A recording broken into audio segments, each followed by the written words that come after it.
সংবিধান সংস্কারের জন্য যে কমিশন কাজ করছে তারা তো আর আমার এই বক্তব্য শুনছে না, কিন্তু আমি মনে করি যে আপনাদের এই প্ল্যাটফর্ম থেকে একটা সুপারিশ যাওয়া উচিত যে খাদ্যের অধিকারকে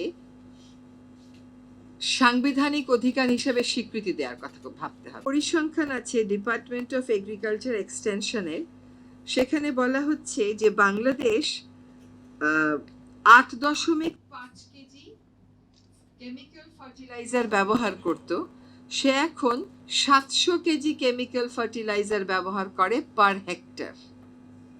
ভয়ঙ্কর বিষয়। কিন্তু তারপরে বলা হচ্ছে যে 2005 সালে 12,000 মেট্রিক টন পেস্টিসাইড আমদানি করা হয়েছিল, 2020 সালে এটার পরিমাণ বেড়ে গেল 27,000। তাহলে আমরা দ্বিগুণেরও বেশি এখন পেস্টিসাইড আমদানি করছি।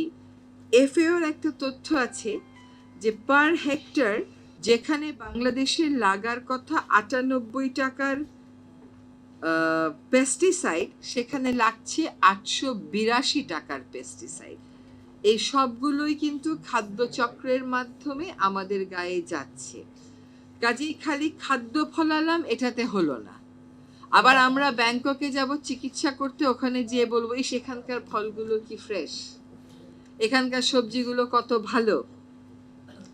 বাংলাদেশ সরকারের একটা নীতি আছে, এই নীতিটাকে বলে অর্গানিক ফার্মিং নীতিমালা, জৈব কৃষির নীতিমালা। আমি আমার এতদিনের কর্মজীবনে জৈব কৃষি নীতিমালা নিয়ে সিরিয়াসলি সরকার মিটিং ডেকেছে এবং সরকার আসলে জোরে সোরে কাজ করছে এটা কিন্তু দেখি নাই। একটা দেশের মানুষের প্রধান চাহিদাই কিন্তু হচ্ছে খাদ্য।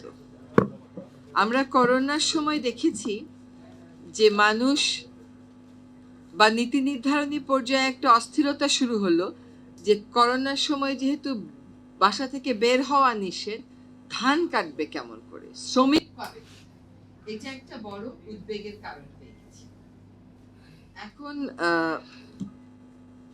সংবিধান সংস্কারের জন্য যে কমিশন কাজ করছে তারা তো আর আমার এই বক্তব্য শুনছে না, কিন্তু আমি মনে করি যে আপনাদের এই প্ল্যাটফর্ম থেকে একটা সুপারিশ যাওয়া উচিত যে খাদ্যের অধিকারকে সাংবিধানিক অধিকার হিসেবে স্বীকৃতি দেওয়ার কথা ভাবতে হবে।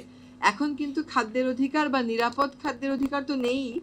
অন্ন, বস্ত্র, বাসস্থান, খাদ্য এগুলো আমাদের রাষ্ট্র পরিচালনার মূল নীতি হিসেবে আছে, কিন্তু এগুলো আসলে মূল নীতি হিসাবে অবলবৎযোগ্য থাকা উচিত না, এগুলো বলবৎযোগ্য অধিকার হিসাবে স্বীকৃতি পাওয়া উচিত।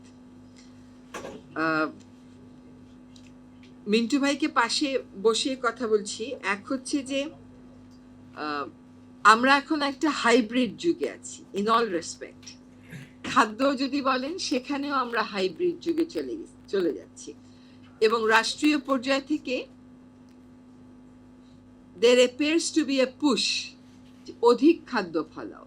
সেটা যেমন একটা বাস্তবতা, অধিক খাদ্যের পাশাপাশি নিরাপদ খাদ্যও কিন্তু একটা বড় বাস্তবতা।